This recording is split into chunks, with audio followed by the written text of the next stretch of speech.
ఉపేంద్ర గారు కానీ ఇలా ఇలా నాకు చాలా ఇష్టం విశ్వనాథ్ గారు కానీ వాళ్ళ యాక్టింగ్లో పడి ఒక గ్రేట్ డైరెక్టర్స్ని మిస్ అయ్యాం. దయచేసి మీరు డైరెక్షన్ మాత్రం వదలకండి. హీరోగా సెటిల్ అయినా ఫ్యూచర్లో. నేను డైరెక్టర్గా ఫెయిల్యూర్ అయ్యాను సార్. నేను ఇప్పుడు ఫస్ట్ 3 సినిమాలు కూడా నేను డైరెక్టర్గా 2 సినిమాలు తమిళ్లో చేశాను, ఒకటి తెలుగులో చేశాను. 3 ఎవరు తెలియకుండా పోయింది. అవును, మణిరత్న గారికి 6వ సినిమా హిట్ అండి. మీకు తెలుసో లేదో మౌనరాగం.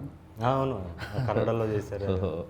అండ్ నేను అంటే దాని గురించి కాదు, నేను ఇంపాక్ట్ ఇవ్వలేదు డైరెక్టర్గా. నాకు ఒక పర్టికులారిటీ లేదు కాబట్టి, నాకు అంటే ఇంట్రెస్ట్ లేదు, కంప్లీట్ ఇంట్రెస్ట్ లేదు కాబట్టి. ఇది ఎందుకు చేస్తా అంటే నా బతుకు తెరుగు. నన్ను నేను ఎస్టాబ్లిష్ చేసుకోవాలంటే నాలో ఒక దర్శకుడు ఉండాలి, ఒక మ్యూజిక్ డైరెక్టర్ ఉండాలి, ఒక ఎడిటర్ ఉండాలి. ఇవన్నీ చాలా స్ట్రెయిన్ ఈ జాబ్. కానీ ఫైనల్గా వీడి కోసమే నేను బతుకుతున్నాను. సో వాడిని వదిలేసి మళ్ళీ నేను నాలాగా ఉంటే మళ్ళీ 3 సినిమాలాగా అయిపోతాను. అది నాకు ఆ క్లారిటీ ఉంది. అందుకే అతను నడిపించడానికి దర్శకుడిని కూడా అలానే ముందుకు తీసుకెళ్ళి ఇద్దరు కలిసి వెళ్ళండి అంటున్నారు.